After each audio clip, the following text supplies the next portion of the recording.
आला पंजाब की मुलाकात कल होगी। मुलाकात के बाद तमाम बातें सामने आ जाएंगी।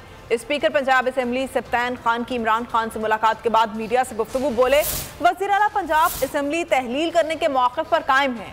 इस वक्त सदर पाकिस्तान समेत तमाम लोग एक दूसरे से राब्ते में हैं। मुल्क के चारों सूबों में तमाम जमातों की हुकूमतें मौजूद हैं। बहसीत स्पीकर मेरा फ़र्ज़ है कि इजलास को पार्लिमानी रिवायत के मुताबिक चलाऊँ।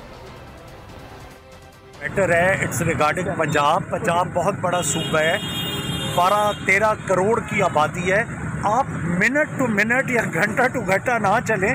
कल इंशाल्लाह मीटिंग भी हो जाएगी और इंशाल्लाह आपको अच्छी खबरें भी मिल जाएंगी। सीएम साहब की एक बात में मेरी आप सुन लें कि इसमें कोई इख्तलाफ नहीं है। सीएम साहब इज़ डिटरमिन्ड कि जो इमरान खान का फैसला होगा we stand along with our हमारे चेयरमैन के साथ, और जो इमरान खान का डिसीजन होगा चीफ मिनिस्टर पंजाब का चौधरी मोहम्मद इलाही साहब का वही डिसीजन। देखें, हम सियासी लोग हैं, मुलाकातें तो होती रहती हैं, सबकी होती रहती हैं। शायद किसी और की मुलाकात भी हो जाए, प्रेसिडेंट साहब की भी मुलाकातें हो रही हैं, तो मुलाकातें तो ये